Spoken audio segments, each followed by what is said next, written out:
l'adoption comme expérience plutôt que l'adoption comme concept. C'est ce qui a permis à Nancy Newton-Verrier de faire mieux connaître au monde les blessures par lesquelles les enfants adoptés étaient passés et qui pouvaient expliquer certains comportements. Ce concept qu'elle a expliqué dans un livre qui s'appelle L'enfant adopté, comprendre la blessure primitive est devenu ainsi la Bible, la référence pour tous les enfants adoptés qui souhaitent mieux se comprendre et mieux comprendre leur comportement, mais aussi comprendre la vision de la société. Bonjour et bienvenue dans ce nouvel épisode du podcast Le Journal d'une adoptée. Je m'appelle Sandra, j'ai 39 ans, je suis française mais j'ai été adoptée à l'âge de 13 mois. Je suis née en Bolivie. L'adoption pour moi a été très difficile à accepter dans le sens où je l'ai carrément reniée, totalement ignorée pendant les 37 premières années de ma vie. Puis je me suis dit qu'il serait temps pour avoir une vie épanouie que je me replonge dans mes racines, dans mon passé, puisque finalement c'était les 13 premiers mois de ma vie qu'il me manquait. En faisant cette démarche, j'ai découvert qu'il y avait plusieurs livres écrits à ce sujet, mais également des groupes, forums disponibles sur Internet, où on retrouve beaucoup de personnes qui, comme moi, se posaient un peu des questions ou des comportements qui paraissent se reproduire d'adopté en adopté. Et puis j'ai découvert ce livre qui est une Bible pour les adoptés, qui est écrit par Nancy Newton-Verrier et qui s'appelle « L'enfant adopté, comprendre la blessure primitive ». J'ai mis un peu de temps à me le procurer. Puis, quand je l'ai obtenu, j'ai mis un peu de temps à le lire, mais à présent, je constate qu'il m'a vraiment donné beaucoup d'éclairage sur une vision que j'avais de l'adoption, sur moi-même, pour comprendre certains comportements et attitudes, et pour lesquels moi-même, je n'aurais pas pu mettre de mots. C'est pourquoi dans cet épisode, j'ai décidé de vous parler notamment du premier chapitre, puisque je trouve qu'il est clé et il aborde l'abandon comme étant une expérience. On en parlera plus en détail dans quelques instants. Et pour donner un accès plus facile à toutes les personnes qui ne pourraient pas se procurer le livre, je vais vraiment reprendre mot pour mot ce qu'elle y dit afin d'éviter toute mauvaise interprétation. L'adoption comme expérience est le premier chapitre de la première partie du livre « L'enfant adopté, comprendre la blessure primitive ». Cette première partie concerne la blessure et on va donc aborder le premier chapitre qui déjà ouvre vraiment les esprits et si vous doutez encore peut-être d'acheter ce livre, vous donnera l'envie d'aller plus loin. Elle y parle d'abord de l'étonnante conscience des bébés. À partir de maintenant, en fait, je vais vraiment dire mot pour mot ce qui est écrit dans le livre. Pas tout le chapitre, bien sûr, mais les passages qui m'ont marqué et qui fait aussi que peut-être la société se base sur des mauvaises croyances qui font que nous, adoptés, à un moment de notre vie, on peut se sentir trop différent, trop anormal, et du coup, on considère que tout est de notre faute, on culpabilise, ou on a justement du mal à avancer. Le premier chapitre de ce livre commence par l'étonnante conscience des bébés. Si les bébés se souviennent de leur naissance, alors ils se rappellent aussi ce qui est arrivé juste après leur naissance. C'est-à-dire que leur mère, la mère avec laquelle ils étaient liés et qui était censée les accueillir dans le monde, a disparu soudainement. Quelles peuvent être les répercussions de cette expérience sur les émotions et les sens d'un nouveau-né ? Nous ne pouvons plus penser que les bébés ne perçoivent rien et ne ressentent rien. Trop de preuves attestent du contraire. Selon le docteur Chamberlain, ils sentent tant sur le plan physique que d'un point de vue affectif. Et trop souvent, ni les pratiques obstétricales ni les procédures d'adoption ne tiennent compte de ce nouvel éclairage.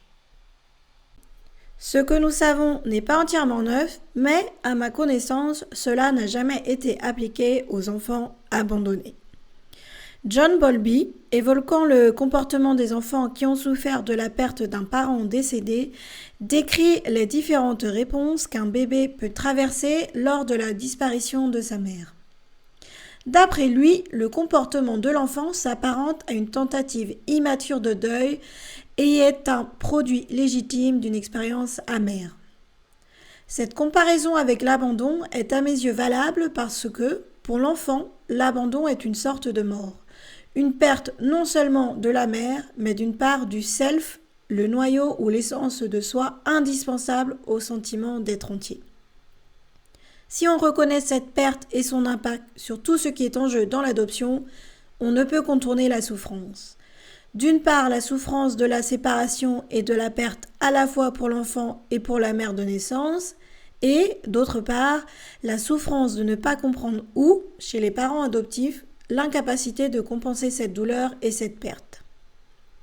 Dans notre société, nous avons du mal à admettre l'absence d'absolu et à accepter l'idée que la vie est souvent paradoxale. Nous nions ou nous ignorons les problèmes pour lesquels nous n'avons aucune solution évidente. Si tout cela échoue, nous nous anesthésions cette souffrance par l'usage d'alcool ou de drogue. Dans le cas de l'adoption, nous pouvons nier, ignorer, projeter, intellectualiser, conceptualiser ou extérioriser n'importe quoi pourvu que nous évitions la souffrance et notre incapacité à lui faire face. Je me permets ici de faire une première parenthèse avec moi, mon propre vécu et même ce que j'ai pu lire soit dans des groupes, soit même dans des livres écrits par des adoptés, notamment en ce qui concerne la souffrance que l'on atténue par l'usage d'alcool et de drogue. Cela me fait penser au livre de Vincent Laouze, Rubiel et moi, où il raconte de manière fictive son adoption. C'est basé aussi sur sa propre vie, mais d'une façon romancée. Mais tout de même, il y aborde le fait que lui, pendant des années, a eu une amie qu'il détestait et qui s'appelle C. On comprend très vite qu'il s'agit de la cocaïne. Il a donc usé de la cocaïne pour anesthésier cette souffrance que l'on comprend tout au long de son livre. Moi-même, j'ai parfois été jusqu'à boire jusqu'à la déraison, notamment lors de soirées ou autres, et je me rends compte à présent que c'est vrai que je pense que j'étais dans le déni, mais le fait de dénier ne remet pas en cause ou n'atténue pas la souffrance. Donc ça, c'était ma première leçon et je ne l'avais jamais vue comme telle et ce livre m'a donc ouvert les yeux ou confirmé ce que j'avais déjà entendu, notamment le fait que boire de trop ou enfin peu importe, se noyer dans l'alcool ou dans la drogue cache en réalité quelque chose de plus profond, quelque chose que l'on ne souhaite pas voir. Évidemment, c'est pas en prenant un seul verre de vin, mais quand on a toujours tendance à vouloir un verre de plus, c'est que finalement, on souffre de quelque chose que l'on rejette et que l'on n'a pas envie de voir. Donc cela m'est confirmé dans ce chapitre du livre de Nancy Newton-Verrier. En plus du fait d'avoir abordé l'abandon comme étant le fait qu'il faut faire d'un deuil qui est à faire, puisque même si c'est un abandon qu'il y est mort ou pas, quand on est bébé, eh bien on ne fait pas la différence entre les deux, et donc cette séparation, comme elle le précise, est une tentative de deuil. Après cette parenthèse, je reviens donc sur le livre en lui-même, avec cette deuxième partie de ce premier chapitre, qui fait référence au besoin d'une référence maternelle permanente. L'absence de référence maternelle permanente prive l'enfant de certaines conditions nécessaires à son développement psychologique. Une continuité dans les relations, une nourriture affective et des stimulations. L'attachement est plus difficile et la création de liens impossible. Malgré la continuité de relations inhérentes à l'adoption, les enfants adoptés se vivent eux-mêmes comme non désirés, sont incapables de faire confiance à la permanence de la relation adoptive et présentent souvent des perturbations émotionnelles et des problèmes de comportement. Et bien que ces symptômes soient peut-être plus évidents chez les enfants dont de nombreuses personnes se sont occupées, mes recherches ont montré qu'ils apparaissent aussi chez les enfants qui, dès leur naissance, ont été placés de façon permanente. Ceci soulève quelques questions intéressantes. Pourquoi un enfant très jeune, âgé de quelques heures ou de quelques jours seulement, ne peut-il faire la transition sans problème ? Pourquoi la substitution des parents fait-elle une différence alors que les parents adoptifs offrent une atmosphère chaleureuse, attentive et aimante dans laquelle un enfant peut grandir et se développer ?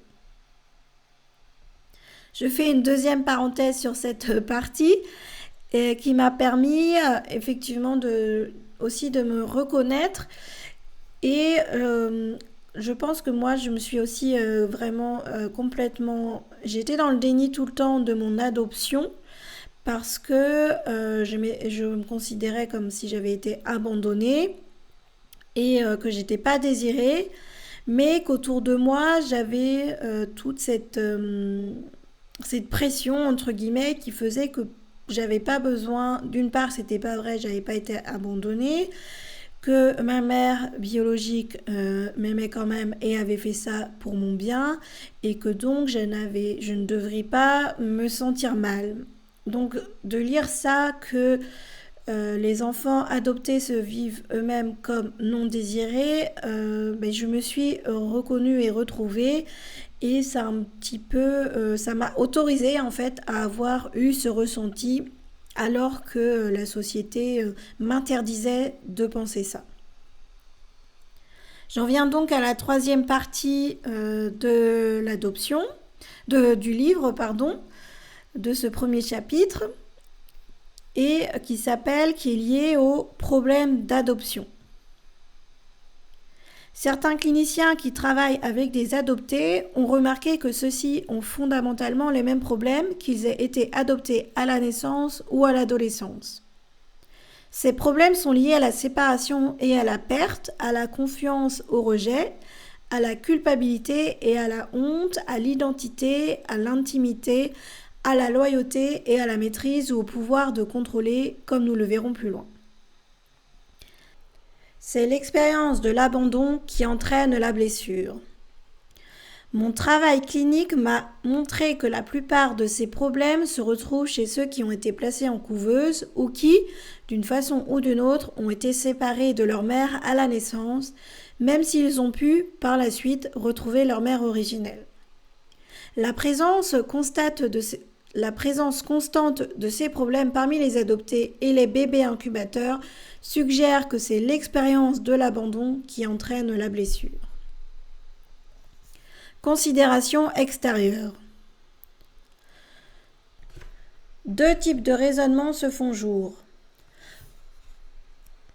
Pour l'un, les problèmes des adoptés découlent de considérations externes. Une révision des lois et des procédures d'adoption, ainsi que l'accès au dossier, éviterait la honte et l'insulte du secret. On conseille donc une communication plus ouverte entre enfants et parents adoptifs sur tous les aspects de l'adoption dans le but d'aider l'enfant à s'adapter. Les adoptions ouvertes indépendantes que l'on observe de nos jours et note de l'auteur aux États-Unis permettent d'espérer en l'avenir parce qu'elles éliminent le stigmate du secret, l'absence d'histoire généalogique et permettent à l'adopté et à sa mère de rester en contact. Je veux cependant souligner le fait que si la mère de naissance n'est pas la référence maternelle première, l'enfant souffrira immanquablement de la perte de sa mère en tant que telle. Récemment, il a été suggéré de supprimer l'adoption et d'établir à sa place un système de gardiennage qui permettrait à l'enfant de conserver son nom et son héritage tout en lui donnant un foyer permanent. Si l'idée comporte une intention honnête et louable, elle me paraît néanmoins se réduire à un modèle de famille d'accueil au long terme au sein de laquelle l'enfant n'a pas du tout le sens réel de la famille. Et aucune de ces solutions ne s'adresse au niveau du ressenti, ni ne répond à la question « Pourquoi est-ce que je vis avec cette famille et non avec toi ?» Rien ne peut épargner à l'enfant la douleur primitive de la séparation d'avec sa mère d'origine, si ce n'est de les laisser ensemble comme mère et enfant.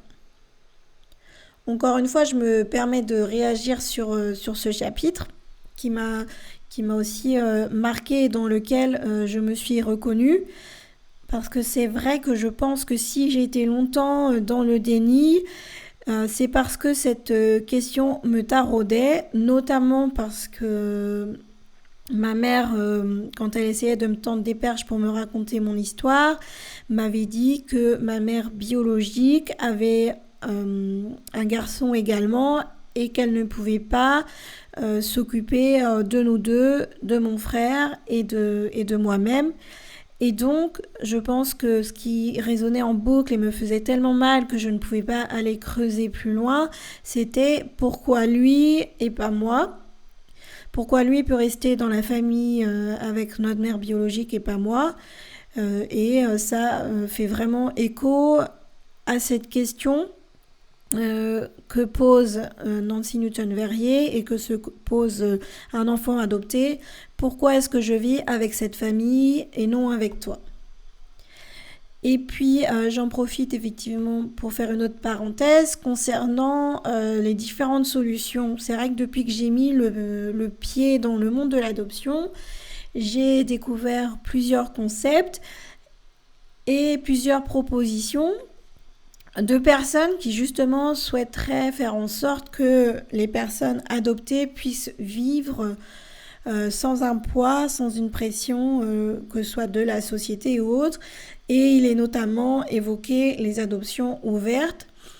Et malheureusement, comme le dit Nancy Newton-Verrier, je pense que, enfin moi je l'interprète ainsi, qu'il n'y a pas de solution idéale, que l'adoption soit ouverte ou non. Il y aura toujours une solution dans laquelle on ne prend pas en compte le ressenti, qui ne répond pas à cette question, mais qui en plus permettrait dans certains cas de faire en sorte que l'enfant n'ait pas du tout l'image d'une famille. Je continue sur le chapitre, sur le sous-chapitre suivant, l'adoption comme concept. L'autre tendance pour essayer de comprendre et d'éliminer les problèmes en relation avec l'adoption consiste à considérer ces problèmes comme des concepts. Suivant cette école de pensée, les problèmes viennent de ce que l'on dit à l'enfant de son adoption, de l'idée qu'il a de deux mères, des raisons pour lesquelles il a été abandonné et des sentiments que cela entraîne pour lui. En d'autres mots, c'est la connaissance intellectuelle du fait qu'il est adopté qui le perturbe et le rend confus. On a le sentiment, en lisant ces idées, que l'adoption n'est qu'une théorie et que si nous n'en parlons pas beaucoup, elle n'aura pas beaucoup d'effet. La raison pour laquelle nous devons parler à nos enfants de leur adoption, c'est qu'ils pourraient le découvrir par eux-mêmes. Et alors, il vaut mieux être honnête. La question se déplace de si à quand. Il y a eu et il y a encore des myriades de débats pour savoir quand il faut parler à un adopté de son adoption. Devrait-on le lui dire dès qu'il est capable de comprendre le mot ? Avant ? Si on parle de son adoption à un enfant très jeune, cela va-t-il augmenter le temps nécessaire à la résolution de problèmes particuliers à ces étapes de développement de la personnalité ? Est-ce que c'est mauvais d'en parler à un enfant pendant certaines périodes particulières de sa vie où il peut déjà avoir des sentiments conflictuels pour ses parents ? Parlez-en le plus tôt possible, de façon à ce qu'il ne pense pas que c'est un secret pénible qu'on lui a caché, mais qu'il le voit comme quelque chose de positif, recommandent certains experts. L'adoption est un concept compliqué que l'enfant ne va pas comprendre. Aussi, il vaut mieux attendre qu'il soit capable de comprendre ce qu'on lui raconte, arguent d'autres. Et ainsi de suite. L'abandon et l'adoption comme expérience. Toute cette rhétorique ignore un fait simple mais critique. L'adopté était là.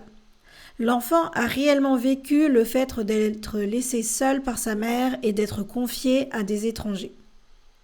Qu'il n'ait eu que quelques jours ou quelques heures, cela ne fait pas de différence.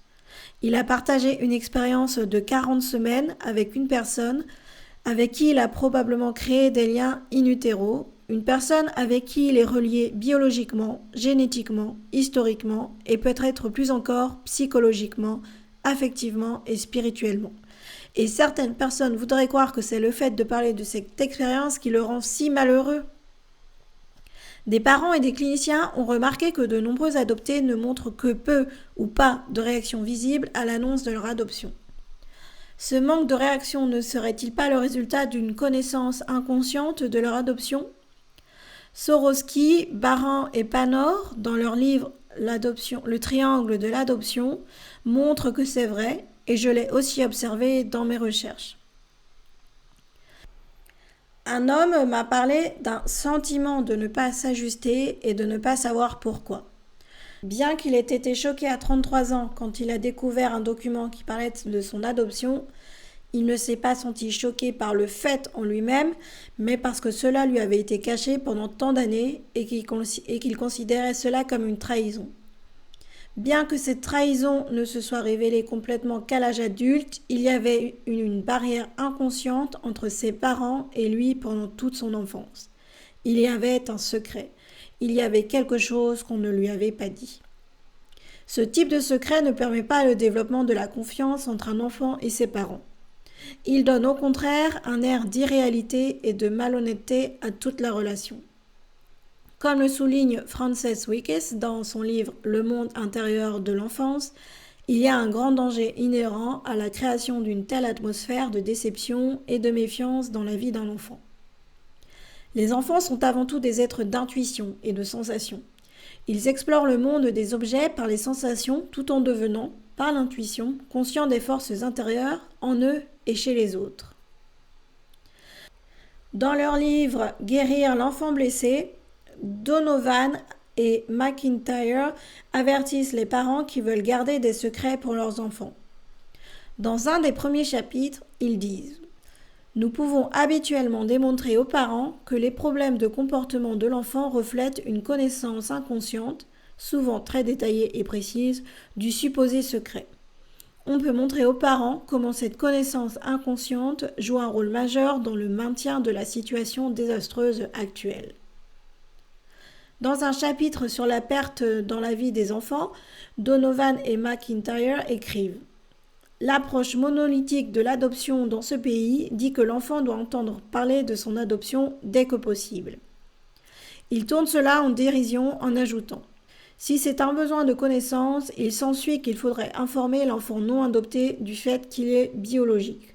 Les bébés n'ont pas besoin de savoir l'adoption. » Cette extraordinaire contradiction montre l'importance du déni de l'expérience vécue par les enfants adoptés.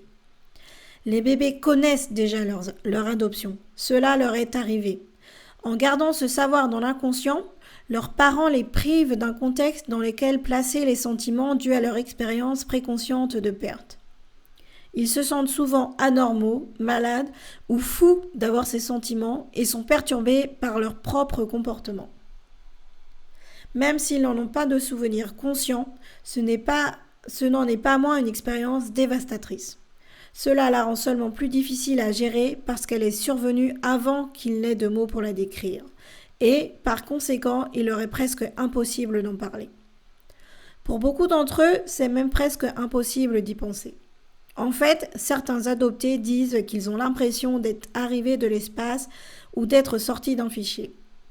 Se permettre de se souvenir de sa naissance, ou même d'y voir du sens, voudrait aussi dire qu'ils doivent se rappeler et revivre ce qui est arrivé après, et cela, ils ne le veulent absolument pas. L'importance des expériences précoces. Il est compréhensible que les adoptés ne veuillent pas se souvenir de cette expérience douloureuse. Mais que faut-il penser des cliniciens qui ne veulent pas reconnaître l'importance de cette expérience ? Que se passe-t-il quand des adoptés demandent une thérapie et que leur thérapeute considère que leur adoption n'a rien à voir avec leurs problèmes, même si c'est une partie de leur expérience précoce ? Les psychologues disent souvent que les 3 premières années de la vie sont les plus importantes en matière de développement affectif. La compréhension actuelle de la psychologie prénatale permet à beaucoup de réaliser que l'environnement in utero joue un rôle important dans le bien-être du bébé. Mais quand il s'agit d'adoption, il semble qu'il y ait un blackout dans les consciences. Il y a une répugnance à reconnaître qu'au moment de la naissance, dans les jours, les semaines ou les mois qui ont suivi, quand l'enfant a été séparé de sa mère et confié à des étrangers, il est pu être profondément affecté par cette expérience. Pour quelles raisons avons-nous voulu ignorer cela si longtemps ? Ce n'est pas parce que l'enfant ne s'en souvient pas que l'impact de cette expérience est moindre. Combien d'entre nous ont des souvenirs de ce qui s'est passé pendant les 3 premières années de leur vie ? Est-ce ce manque de mémoire qui signifie que ces 3 années n'ont pas eu d'impact sur nous, sur nos perceptions, nos attitudes et notre comportement ? Viorst écrivait « Il y a un moment pour se séparer de sa mère, mais si nous ne sommes pas prêts à la quitter et à être quittés, tout vaut mieux qu'une séparation. Casser cette relation a des effets énormes tant sur la vie de la mère que de l'enfant, et pour toujours. Ceci est aussi vrai pour des enfants adoptés et leur mère de naissance que pour n'importe qui. Pour ces bébés et leur mère, l'abandon et l'adoption ne sont pas des concepts. Ce sont des expériences dont aucun des deux ne se remettra jamais complètement. Il y a en aparté un témoignage que je trouve très fort, où Judith Viorst raconte cette histoire. Un jeune enfant est dans un lit d'hôpital. Il a peur et il a mal. Son petit corps est brûlé sur 40% de sa surface. Quelqu'un l'a arrosé d'alcool et y a mis le feu d'une façon inimaginable. Il pleure et appelle sa maman. Sa maman l'a brûlé.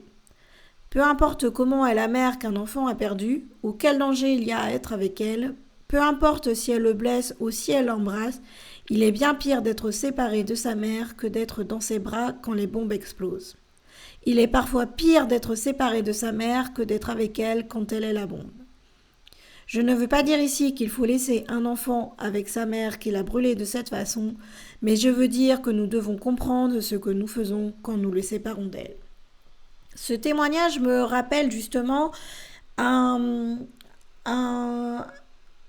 documentaire fiction qui racontait l'histoire d'une petite fille qui était maltraitée et qui, malgré tout ce que lui faisaient subir ses parents, cachait ses bleus, cachait ses traumatismes parce qu'elle voulait tout sauf être séparée de sa mère. Et ce témoignage confirme qu'effectivement, une séparation est extrêmement difficile, même quand ce sont les propres parents qui sont les fautifs, les coupables, ou même qui font la maltraitance. Le traumatisme de l'abandon et de l'adoption. Ce que le grand public considère comme un concept, une solution sociale pour prendre soin des enfants dont les parents de naissance ne peuvent pas ou ne veulent pas s'occuper, est en réalité une expérience en 2 parties, dévastatrice, handicapante pour l'enfant. La première partie de l'expérience est l'abandon lui-même. Peu importe que la mère ait voulu très fort garder son enfant, et peu importe les raisons altruistes ou intellectuelles qu'elle ait eues pour l'abandonner, l'enfant vit cette séparation comme un abandon. La seconde partie de l'expérience est celle d'être confié à des étrangers. Même si la mère adoptive a établi une relation avec la mère de naissance et a pris part à la naissance du bébé, le bébé la considérera comme un imposteur, un substitut de la mère avec qui il a passé les 9 premiers mois de sa vie. Le docteur Chamberlain, cité au début de ce chapitre, et d'autres chercheurs dans le domaine de la psychologie périnatale ont prouvé que les bébés ne sont pas les êtres vivants inconscients que les scientifiques imaginaient auparavant. Nous savons maintenant que ce sont des êtres cognitifs avec un vaste éventail de capacités, comme celle de reconnaître le visage de leur propre mère, de sentir les odeurs, avec une énergie, avec une large gamme d'émotions, de souvenirs, de capacités d'apprentissage et d'utilisation dans leurs 5 sens pour expérimenter leur nouvelle vie hors du ventre de leur mère.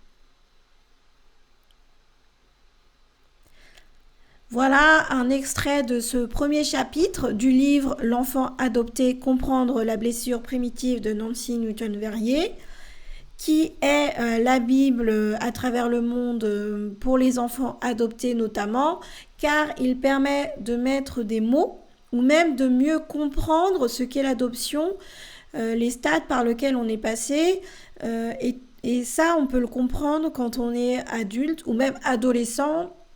On peut comprendre tout ça, alors que c'est vrai que quand on est enfant, on ne peut pas mettre des mots sur ce qui nous est arrivé. Mon sentiment, c'est que ça nous légitimise, on comprend mieux et on peut ainsi aller de l'avant.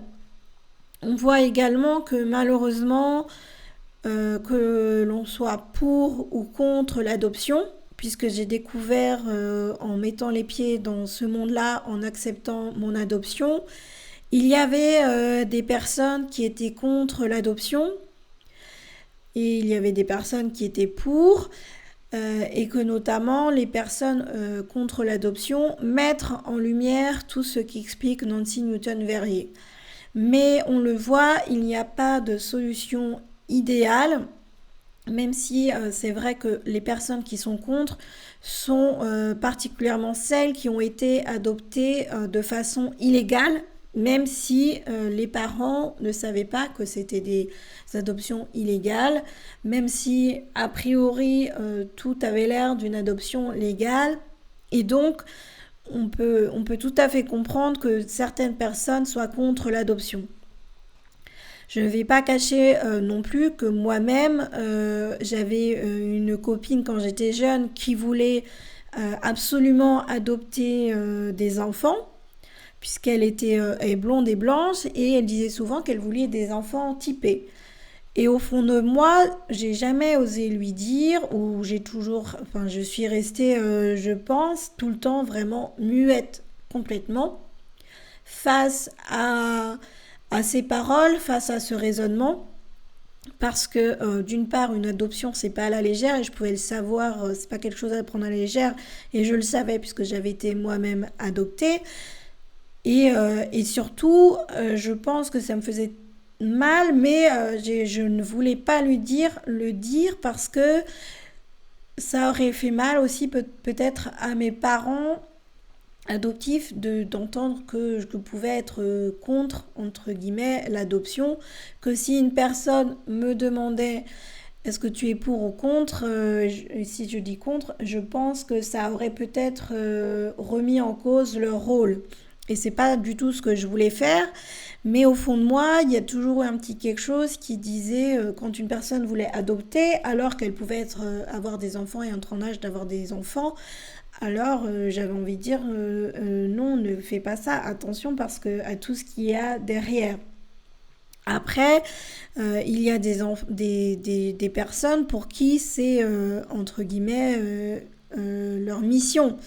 Mais voilà, ce livre permet d'avoir un regard extérieur, si on est parent adoptant ou adoptif, pour mieux comprendre tout ce qu'implique justement le fait d'adopter et notamment prendre en compte ce traumatisme de l'abandon, qui n'est pas un concept, qui n'est pas une théorie, et comme il est bien indiqué, les bébés se rappellent de façon inconsciente, bien entendu, tout ce qui s'est passé jusqu'à même quand ils étaient dans le ventre de la mère.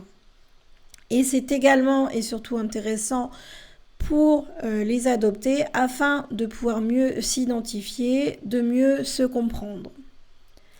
J'espère donc avoir été claire lorsque j'ai lu ce livre et j'ai vraiment à cœur de donner accès à toutes ces informations extrêmement importantes et qui peuvent libérer certaines personnes. en ce qui concerne l'adoption et peut-être ou j'espère qu'il vous aura donné l'envie d'en savoir plus et de l'approfondir. Et je rappelle donc le titre de ce livre, L'enfant adopté, comprendre la blessure primitive de Nancy Newton Verhey. J'espère également que je ne sors pas de la légalité en racontant quelques parties, j'ai pas tout lu, hein, mais quelques paragraphes de ce livre et que je ne fais pas fi des droits d'auteur. Je vous remercie pour votre écoute. J'espère que cet extrait du livre Comprendre la blessure primitive, l'enfant adopté de Nancy Newton Verhey vous aura apporté un éclairage. Et si c'est le cas, surtout n'hésitez pas à le partager avec d'autres adoptés, car j'ai vraiment à cœur de sensibiliser sur ce sujet et surtout que les adoptés puissent se retrouver et s'aiment de nouveau. Je suis désolée aussi pour la prononciation et certains noms parfois qui m'ont échappé. J'ai fait le maximum pour restituer à 100% ce qui est dit dans le livre et ne pas dériver ni interpréter, sauf bien sûr quand je mentionne que je fais des parenthèses avec mon propre vécu. Je vous remercie encore et je vous dis à très bientôt.